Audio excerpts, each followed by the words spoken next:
যুবক ডাক দেয়া বলতেছে, দুনিয়ার সন্তানের দল, আমার মতো কুলাঙ্গার সন্তান কেউ হইও না। আমি আমার মায়ের গর্ভে একমাত্র সন্তান। জন্মের কিছুদিন পরে আব্বা মারা গেলেন। এরপরে আমার আম্মা কষ্ট করে করে আমাকে নিয়া স্কুলে ভর্তি করান, লেখাপড়া খরচ দেন, মানুষের বাড়িতে কাম করেন। আমার নানা নানি মামা মামি আসছে মাকে অন্যত্র নিয়ে বিয়ে দেবে, মা সেদিন যায় নাই। আমার চেহারা দেখে মা জীবন যৌবন কাটায় দিল, সব কিছু মেনে নিল, স্বামীর সংসারী মা থেকে গেল। কিন্তু আমি যখন একটু বুঝ হলো, আমি দেখলাম আমার মায়ের একটা চোখ নাই, একটা চোখ নাই, বিশাল গর্ত। দেখলে বড় ভয় লাগে, দেখলে বড় বিশ্রী লাগে। আমার কলেজের সাথীরা, আমার স্কুলের সাথীরা মাকে বারবার নিষেধ করে, তুমি কলেজে আইও না, স্কুলে আইও না। কিন্তু মা আমাকে দেখার জন্য স্কুলে চলে যায়, কলেজেও যায়। শেষ পর্যন্ত আমি ঢাকা ইউনিভার্সিটিতে ভর্তি হলাম, সেখানে আমি লেখাপড়া শেষ করলাম। আমি কত বড় নালায়েক, কত বড় নালায়েক গো! সুন্দরী একটা মেয়ে পাই আমি তার প্রেমে পড়লাম। এক পর্যায়ে আমি তাকে বিয়ে করে ফেললাম, মাকে ভুলে গেলাম। পর্যন্ত আমি আমার স্ত্রীকে বলি না, শহরেই থাকি, গ্রামের মায়ের খবর কোনো খবর নেই না। মা আমার খবর মানুষের কাছ থেকে জেনে নেয়, মানুষের কাছ থেকে জেনে জেনে একদিন মা আমার ঠিকানা লইয়া লাঠিতে বড় দিয়া আমার গেটের সামনে এসে নক করে। দরজা খুইলা যেই দেখলাম মা, যেই দেখলাম মা, আমি বলতেছি, মা গো, তোমার এখানে আসার প্রয়োজন কি? কেন এসেছো? তোমার একটা চোখ নাই, দেখলে ভয় লাগে। আমার স্ত্রী যদি তোমাকে দেখে ভয় পাবে, ভয় পাবে।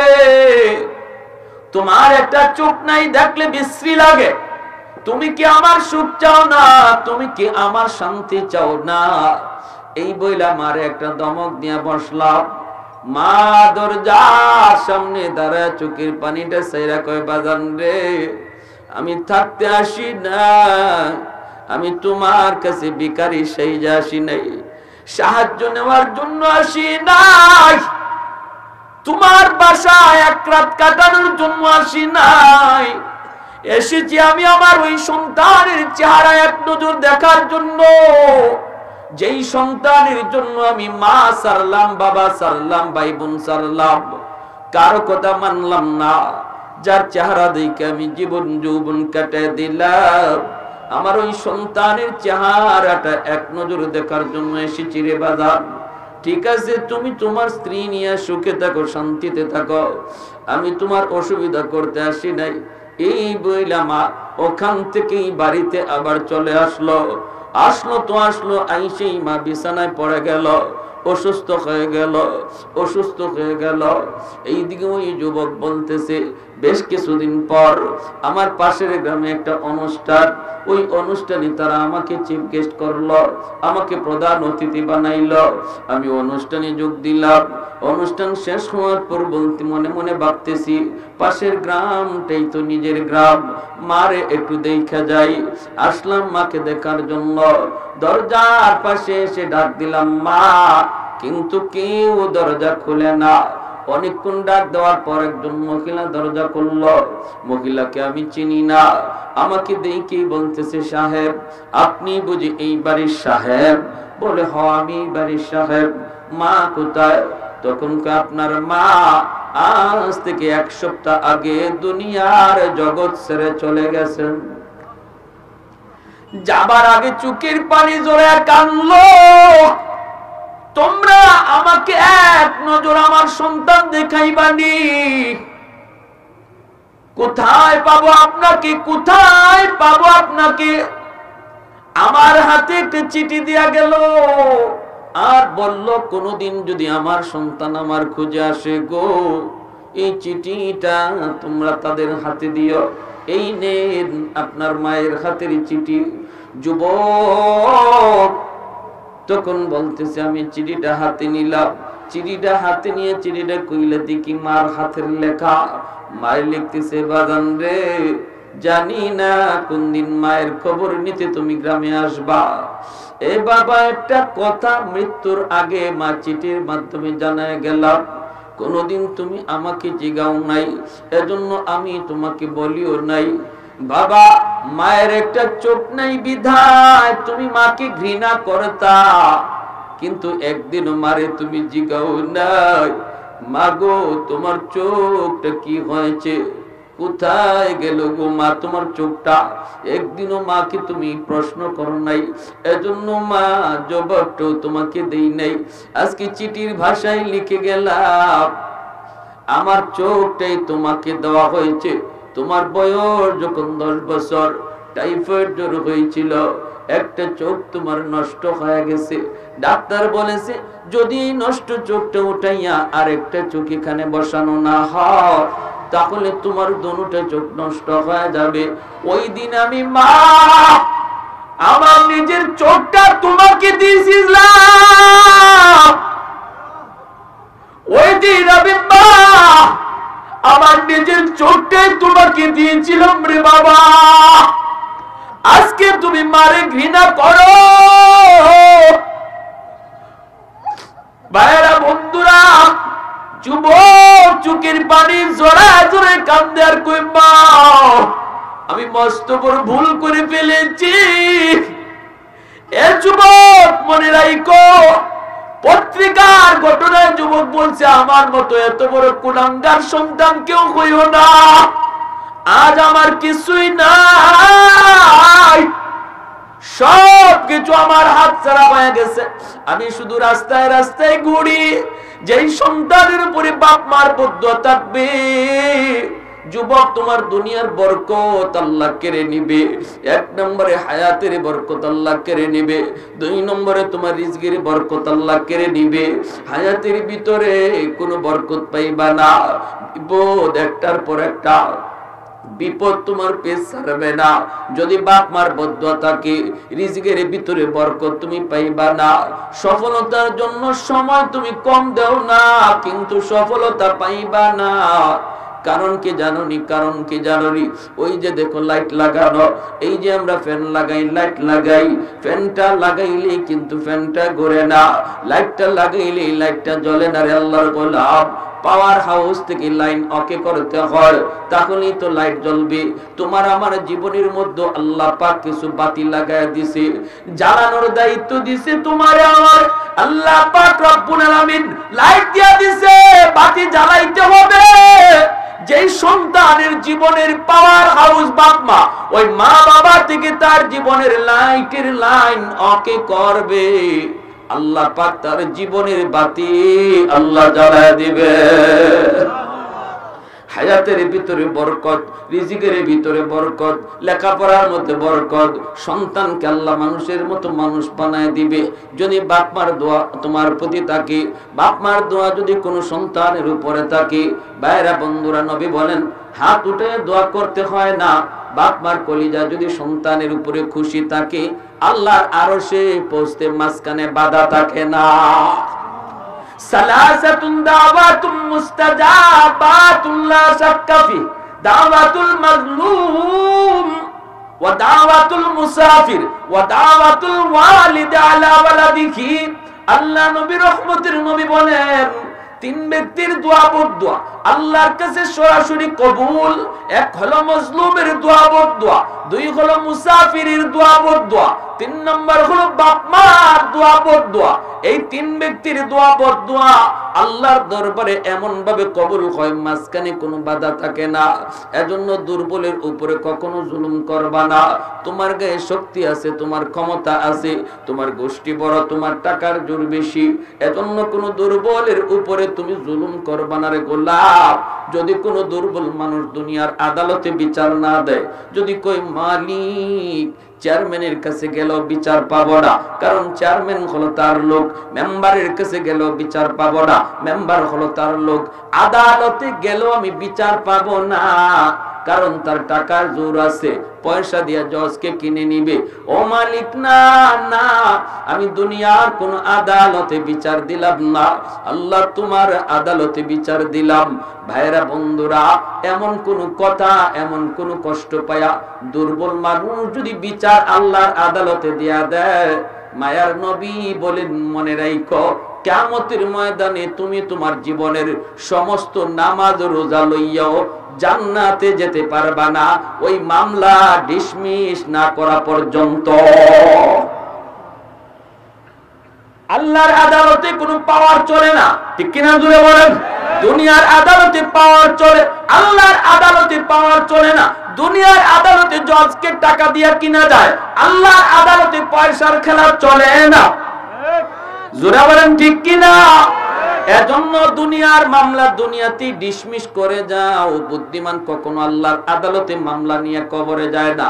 বুদ্ধিমান কখনো আল্লাহর আদালতে মামলা লইয়া কবরে যায় না।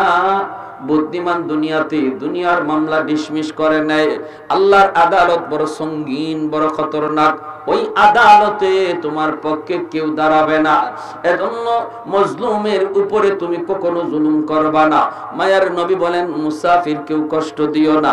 মুসাফিরের কাছ থেকে যত পারো দোয়া নিবা, তার দোয়াটা আল্লাহর দরবারে পৌঁছতে বাধা থাকে না। 3 নম্বরে নবী বলেন, মা বাবার কাছ থেকে বেশি বেশি করে তুমি সন্তান দোয়া নেও, কারণ বাপ মার দোয়া আল্লাহর দরবারে সরাসরি কবুল। হাজারো আব্দুল কাদের জিলানী এক জায়গায় বসে যদি তোমার জন্য দোয়া করে, হাজারো মঈনুদ্দিন চিশতি এক করে বসে যদি তোমার জন্য দোয়া করে, আর ভাঙ্গা করে যদি মা তোমার জন্য হাত উঠায়, বাবা তোমার জন্য হাত উঠায়, আমার মায়ার নবীর হাদিস, আব্দুল কাদের জিলানী মঈনুদ্দিন চিশতির দোয়া কবুল হবে কি হবে না গ্যারান্টি নাই, কিন্তু বাপ মার দোয়া কবুল হবে গ্যারান্টি আছে। বাপ মার দোয়া কবুল হবে গ্যারান্টি দিয়েছেন মায়ার নবী। আমার নবী জীবনে কোনোদিন মিথ্যা বলেন না, নিজের থেকেও কিছু বলেন না। বলেন কার ইশারায়? আর একটু জোরে বলেন কার ইশারায়?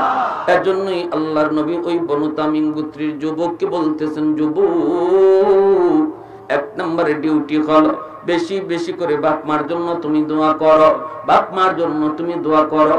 2 নম্বরে নবী বলেন, ওয়াল ইস্তিগফারু লাহুমা, মা বাবার জন্য তুমি বেশি বেশি করে দান সদকা করো, মসজিদে দান করো, মাদ্রাসায় দান করো, গরিব মানুষকে দান করো। বাপ মার জন্য তুমি যখনই দান করবা, সাথে সাথে তোমার খেদমত মা বাবার কবরে আল্লাহ পৌঁছে দিবে। 3 নম্বরে নবী বলেন, ইনফাদু আহদিহিমা মিন বাদিহিমা, মা যদি বাবা যদি কারো হক নষ্ট করে থাকে, এই হকটা তুমি ফিরিয়ে দাও। বাবা যদি কারো কোনো হক নষ্ট করে থাকে, অথবা কারো কোনো হক না দিয়া কবরে যায় থাকি, সন্তান হিসেবে তুমি বাবার হকটা, ওই মানুষটার হকটা তুমি দ্রুত ফিরিয়ে দাও। তোমার বাবা হয়তো তোমার ফুফুদের সম্পদ দেয় নাই, এমন অনেক ভাই আছে বোনের হক দেয় না। আওয়াজ দিয়ে কোন জোরে কোন ভাই বোনের হক, ভাই বোনের সম্পদ, বাবার সম্পত্তি ভাই বোনের মধ্যে বন্টন করছেন কে? আর একটু জোরে বলেন কে? অতএব এই বন্টন আল্লাহর দেওয়া বন্টন। এই বন্টনের ভিতরে মেম্বারের হাত নাই, চেয়ারম্যানের হাত নাই, এমপির হাত নাই, বাবার হাত নাই, ভাইয়ের হাত নাই, দুনিয়ার কোন মানুষের হাত নাই। বন্টন করছেন আল্লাহ। অতএব যদি কোনো ভাই বোনকে ঠগায়, বোনের সম্পদ না দেয়, অথবা ছোট ভাইরে ঠগায়, ভাইয়ের সম্পদ না দেয়, এরপরে যদি সে কবরে চলে যায়, এই এত বড় গুনার কারণে তোমার বাবা হাজী সাহেব হলেও সে কবরে আগুনে জ্বলতেছে, তোমার বাবা পাক্কা নামাজি হলেও সে আগুনে জ্বলতেছে। মায়ার নবী, দয়ার নবী বলেন, যুবক, তুমি যদি বাবার নেক সন্তান হও, বাবার কবরে তুমি খেদমত পৌঁছাইতে চাও, সবার আগে তোমার ফুফুকে ডাকো, সবার আগে চাচাকে ডাকো, প্রতিবেশীকে ডাকো। যার সম্পদ তোমার বাবা হরণ করেছে, আত্মসাৎ করেছে, এই সম্পদটা তুমি দ্রুত ফিরাইয়া দাও। যখনই তুমি ফিরাইয়া দেবা, সাথে সাথে আল্লাহ কবরের আগুন নিবাইয়া তোমার খেদমত কবরে পৌঁছায় দিবে।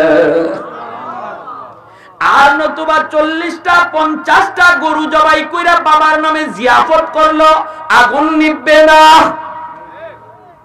আগুন নিববে না রে আল্লাহর গোলাম। যদি বাবার কবরে আগুন নিবাইতে চাও, বাবা তোমার উপরে দরদি হইয়ে এত বড় অন্যায় করেছে। এজন্য বলি অনেক ভাইয়ে তো করে, আবার দুনিয়াতে এমনও যাইতেছে অনেক বাপেও জুলুম করে, মেয়েদেরকে ঠকায়। অনেক বাপও আছে এমন ছেলেদের প্রতি বেশি দরদি হইয়া মেয়েকে সম্পদ দেয় না, ছেলের নামে লিখে দেয়া যায়। রেডি থাকো, কবরের আগুনও তোমার জন্য রেডি। কবরে আগুন তোমার জন্য রেডি। যত বড় হাজী সাহেব তুমি হও না কেন, যত বড় হাজী সাহেব হও না কেন, তোমার জন্য কবরের আগুন রেডি। এজন্য কোন বাবা এমন কইরো না, যদি তোমার সন্তান ছেলে যদি এই বুঝটা তোমার মৃত্যুর পর না আসে, সে যদি ফিরায় না দেয়, তোমার ভুল যদি তোমার সন্তান সংশোধন না করে, তাহলে মনে রাখো কিয়ামতের আগ পর্যন্ত কবরে আগুনে জ্বলবা, আর কিয়ামতের বিচারও তোমাকে জাহান্নামী হওয়া লাগবে। সেদিন বোন মাপ দিবে না, সেদিন মেয়ে মাপ দিবে না, বাপরেও মাপ দিবে না। আল্লাহর আদালতে কইবা, আল্লাহ আমার বাবা আমারে ঠকাইছে, কই যায় খাড়া করাও। বোনে কইব, আল্লাহ আমার ভাইয়ে ঠকাইছে, দাঁড় করাও। হাজী সাহেব বলে কি হইব, মামলা আছে আমার। একটু দরদ দেখাবে না মেয়ে, একটু দরদ দেখাবে না বোন। এজন্য বলি এমন অপরাধ কেউ করবেন না। কারণ আপনার ছেলেদের প্রতি আপনি বিশ্বাস কইরা ছেলেদের প্রতি আস্থা রাখা কবরে যাওয়া ঠিক না, যে আমার ছেলে পরে দিয়ে দিব, না না, এমন কাম কোনো বাবা করবেন না। এজন্যই আল্লাহর নবী রহমতের নবী বলেন, যুবক 3 নম্বর ডিউটি হলো, বাবা যদি কারো হক নষ্ট করে থাকে, এই হকটা তুমি দ্রুত ফিরায় দাও, দ্রুত তুমি ফিরায় দাও। প্রতিবেশীর হক যদি হয়ে থাকে, অথবা তোমার বাবা কার কোনো মানুষের হক নষ্ট করেছে তুমি জানো, যদি জানো দ্রুত করে তুমি হকটা তারে ফিরায় দাও। আর নতুবা এর আগে বাবার নামে গরু জবাই করে মানুষে খাওয়ায় লাভ নাই, আগে হকটা ফিরায় দাও, এরপরে দান সদকা করো, গরু খাওয়াও, আল্লাহ পাক তোমার খেদমত কবরে পৌঁছে দিবে। অসুবিধা হইতেছে? কষ্ট পাইছেন? হ্যাঁ। 4 নম্বরে নবী বলেন, সিলাতুর রাহমিল্লাতি লা তুসালু ইল্লা বিহিমা। নবী বলেন 4 নম্বর ডিউটি হলো, তোমার বাবা তোমার মা যারা রক্তের মানুষ দুনিয়ায় আছে রে যুবক, বাবার রক্তের মানুষ হলো দাদা, বাবার রক্তের মানুষ হলো চাচা, বাবার রক্তের মানুষ হলো ফুফু। আজকে তোমার বাবা নাই কিন্তু চাচা আছে, বাবা নাই চাচা তো ভাই বোন আছে, বাবা নাই ফুফু আছে, ফুফা তো ভাই বোন আছে। ওদের খোঁজ খবর তুমি রাখো, সুখে দুঃখে তাদের পাশে থাকো। যখনই বাবার রক্তের মানুষকে তুমি সাহায্য করবা, বাবার রক্তের মানুষগুলার খোঁজ খবর নিবা, সাথে সাথে আল্লাহ তোমার বাবার কবরে খেদমত পৌঁছায় দিবে। মা দুনিয়ায় নাই কিন্তু মার রক্তের মানুষ আছে, মা নাই, মার কবরে তুমি সেবা পৌঁছাইতে চাও, মার রক্তের মানুষগুলার খবর নাও। মার রক্তের মানুষ হলো নানা, মার রক্তের মানুষ হলো নানি, মার রক্তের মানুষ মামা, মার রক্তের মানুষ খালা, মামা তো ভাই বোন, খালা তো ভাই বোন, ওদের খবর নাও। মামা জীবিত থাকলে মামার একটা ফোন দাও, যখনই তুমি ফোনটা দিয়ে কইবা মামা কেমন আছো, খালা গো তুমি কেমন আছো, এতটুকু ফোন দিও যদি তাদের ভালো করে জিজ্ঞেস করো। মায়ার নবী বলেন, যেন তুমি কবরে মারে তুমি ফোন লাগাইছো, যেন তুমি কবরে মার কবরে ফোন লাগাও, মারে কইতেছো মা কবরে তুমি কেমন আছো। আমার রহমতের নবী মায়ার নবী কয়, উম্মত বাবা মার রক্তের মানুষের সাথে কোনোদিন বেঈমানি কইরো না। বাবার কলিজায় ব্যথা পায়, বাবা কবরে শুয়ে কষ্ট পায়, মা কবরে শুয়ে কষ্ট পায়। আজকে আমাদের সমাজের কিছু মানুষ তো এমন আছে, নিজে বড় হয়ে গেলে পরে রক্তের মানুষকে আর তুলতে চায় না, খোঁজ খবর নিতে চায় না, ভাই ভাইয়ের খবর নেয় না, ভাই বোনের খবর নেয় না, ভাই মামার খবর নেবে দূরের কথা, আপন ভাই বোনের খবর পর্যন্ত নেয় না। বাবা কবরে চলে গেছে, মা কবরে চলে গেছে, ওই মা বাবার রেখে যাওয়া রক্তের মানুষগুলার সাথে যখনই তুমি বেঈমানি করবা তখনই তারা কবরে কষ্ট পায়, আর যখনই তাদের সাথে উত্তম আচরণ তুমি করবা, মায়ার নবী বলেন, তখনই আল্লাহ কবরে তোমার খেদমত আল্লাহ পৌঁছায় দেয়। 5 নম্বরে নবী বলেন ইকরামু সাদিকিহিমা মিন বাদিহিমা। হাদিসের আলোকে বলতেছি। কয়টা আমলের কথা বলছি? কয়টা? জোরে বলেন কয়টা? পরে 5টা আবার আমি শুনতে চাইবো, দেখবো আপনাদের মনে আছে কিনা। 5 নম্বরে নবী বলেন ইকরামু সাদিকিহিমা মিন বাদিহিমা। নবী বলেন তোমার বাবা দুনিয়ায় নাই, কিন্তু বাবার বন্ধু বান্ধব দুনিয়ায় আছে। যাদের সাথে বাবা দুনিয়াতে চলতো, সময় কাটাইতো, যাদের সাথে বাবা গল্প করত, যাদেরকে তুমি প্রায় বাবার সঙ্গে দেখতা, ওই মানুষগুলাকে যদি তুমি পাও, বাবার মতো শ্রদ্ধা কইরু, সাথে সাথে আল্লাহ কবরে খেদমত পৌঁছায় দিবে।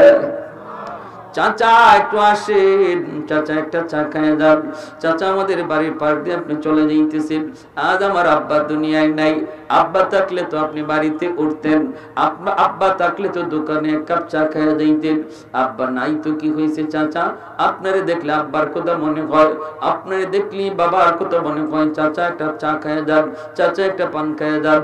রমজান মাসে তারে একটু হাতিয়া দিলেন, ঈদের দিনে তারে একটা লুঙ্গি কিনে দিলেন। মায়ার নবী দয়ার নবী কই, যুবকী রে, যখনই তুমি তারে কিছু উপকার করবা, সাথে সাথে আল্লাহ তোমার বাবার কবরে তোমার খেদমত পাঠায়া দিবে। বাবার বয়সের মানুষের সাথে বেয়াদবি করবা না। যুবক, বাবার বয়সের মানুষকে দেখলে বাবার মতো শ্রদ্ধা কইরো, তাহলে আল্লাহ তোমার বাবার কবরে আল্লাহর পক্ষ থেকে শান্তির ব্যবস্থা করা হবে। মা দুনিয়ায় নাই, কিন্তু মার বান্ধবী আছে, মার সমবয়সের নারী আছে, তাদেরকে পাইলে পরে মার মতো তুমি শ্রদ্ধা করো, মার মতো তাদেরকে তুমি শ্রদ্ধা করো। ডাক দিয়ে একটু আইনা তারে তুমি একটু আদর যত্ন করো, অথবা সাহায্য সহযোগিতা করো, তখনই আল্লাহ পাক মার কবরে তোমার খেদমত পৌঁছায় দিবে। জোরে কোন সুবহানাল্লাহ। তাহলে আমরা পাইলাম 5টা আমল। যুবককে আল্লাহর নবী 5টা কাজ দিলেন।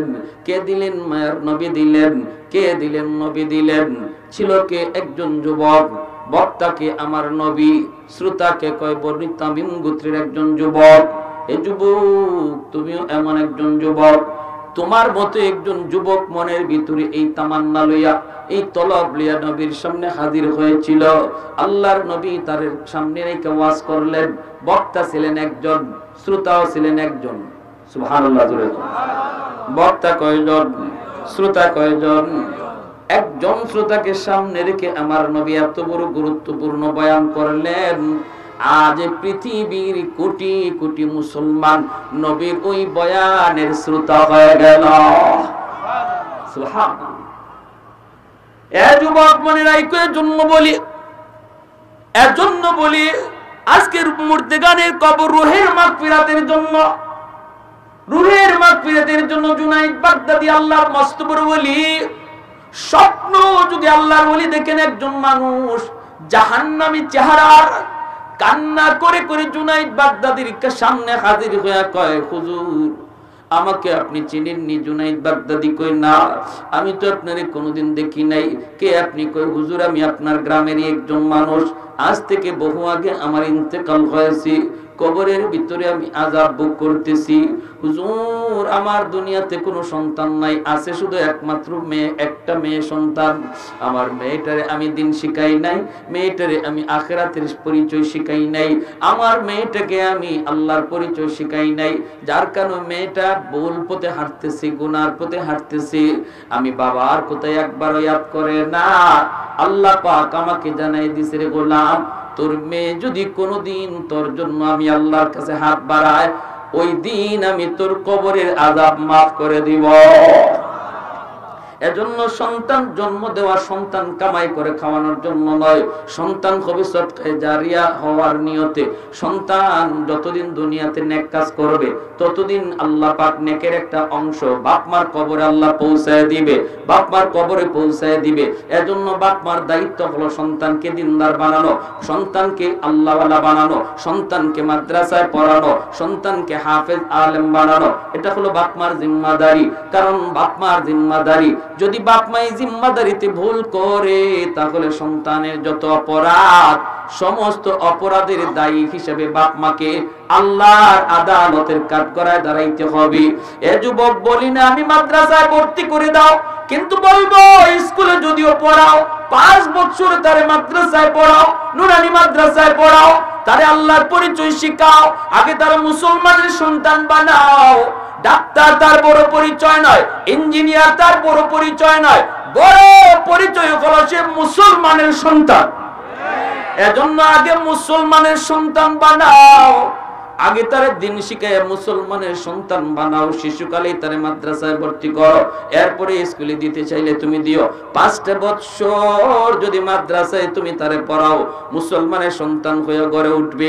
এই ছেলে যদি কলেজেও যায় সে বেনামাজি হবে না, ভার্সিটিতে গেলেও নাস্তিকদের দলে যাবে না, নাস্তিকদের ভিড়ে বইসেও সে নারায়ে তাকবীর আল্লাহু আকবারের তাকবীর তুলবে, কালেমার আওয়াজ উঁচু করবে, উলামায়ে কেরামের পক্ষে আওয়াজ দিবে, কোরআনের পক্ষে স্লোগান উঠাবে। নাস্তিকদের ভিড়ে ঢাকা ইউনিভার্সিটি বাংলা বিভাগ নাস্তিকদের ভিড়, এখানেও যদি আপনার সন্তান যায় নাস্তিক হবে না, কোরআনের সৈনিক হবে।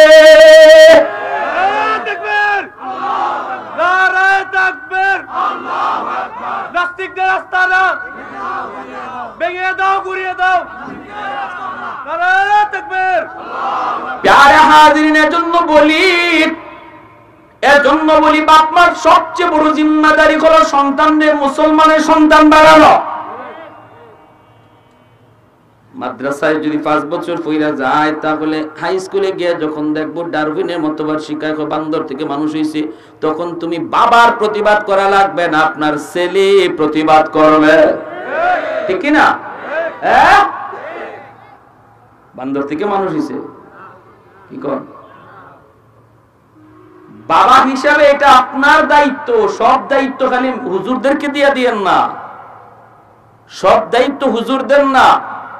সন্তান কি পড়তেছে কি শিখতেছে এই খোঁজ খবর রাখা বাপ মার দায়িত্ব, বাপ মার দায়িত্ব। যদি এমন কোন থিওরি, এমন কোন মতবাদ আপনার সন্তান শিখে যে শিক্ষার দ্বারা সে আল্লাহকে ভুলে যাইতেছে, আখিরাত ভুলে যাইতেছে, নামাজ থেকে সরে যাইতেছে, কিয়ামতের মাঠে সন্তান আল্লাহর কাছে আবদার করবে, রব্বানা আতিহিম দি'ফাইন মিনাল আযাব ওয়াল আনহুম লানান কাবীরা। আল্লাহ আমার বাপ মারে ডাকো, আমার বাপ মা আমারে কি শিখাইলো, কোথায় ভর্তি করলো, যে শিক্ষার কারণে আজ আমি তোমাকে ভুলে গেলাম, আমার বাপ মারে আনো, মা বাবারে ডাবল শাস্তি দাও, ডাবল শাস্তি দাও, আমারে যা শাস্তি দেবে এর ডাবল, ডাবল শাস্তির আবদার করবে কলিজার টুকরা সন্তান, যার জন্য রক্ত পানি করে আপনি দিনকে রাত বানাইতেছেন। এই সন্তানই আপনার জন্য হাসরের মাঠে আল্লাহর কাছে ডাবল শাস্তির আবদার করব। মামলা হবে বড় জটিল মামলা, যেই বাবার বিরুদ্ধে সন্তানের মামলা হবে। কেন সন্তানের ভবিষ্যৎ বাবা নষ্ট করলো, কেন সন্তানকে আল্লাহ চিনাইলো না, পরকাল চিনাইলো না, এজন্য এই মামলা হবে জটিল মামলা। অনেক বাপ মা সন্তানের মামলায় আল্লাহর আদালতের কাঠগড়ায় দাঁড়ায় থাকবে। আমরা সন্তানের মামলায় কাঠগড়ায় দাঁড়াইতে চাই না। এজন্য কি করতে হবে?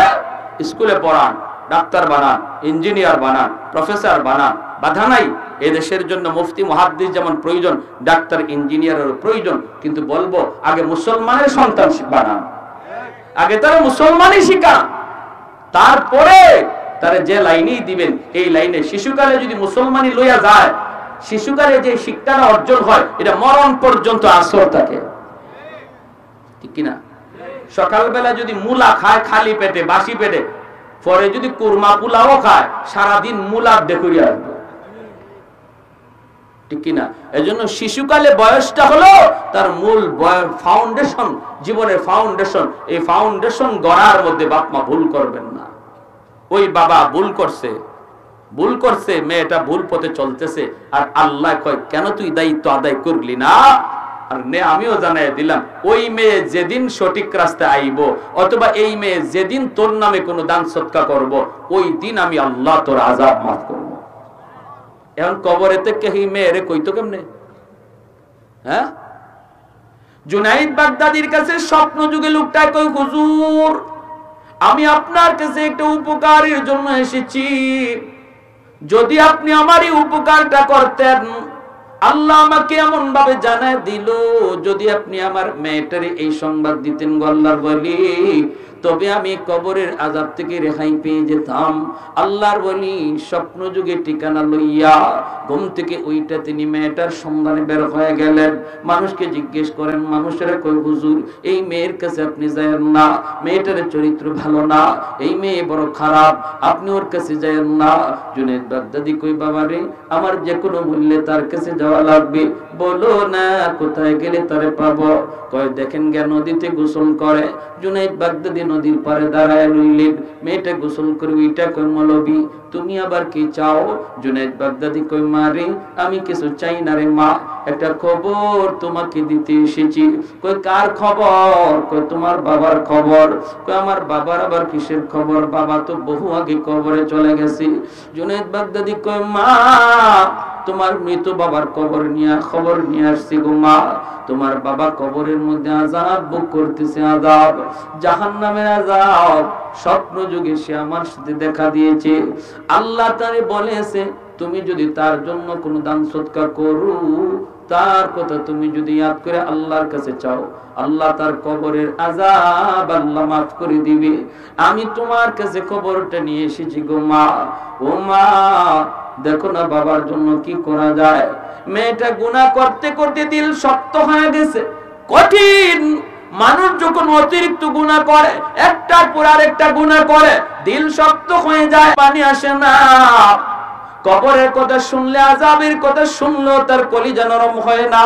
এটা ভালো আলামত না, ভালো আলামত না। মেয়েটার দিল শক্ত হয়ে গেল, বাবার আযাবের খবর শোনার পরেও দিল নরম হয় না, দিল নরম হয় না। এক মুষ্টি পানি হাতে নিয়ে জুনাইদ বাগদাদির দিকে উড়ায় মারছে, টাকটা কইরা, মজাক কইরা, কই মৌলবী আমার বাবার রোগের মাগফিরাতের জন্যই পানিটা সদকা করলাম।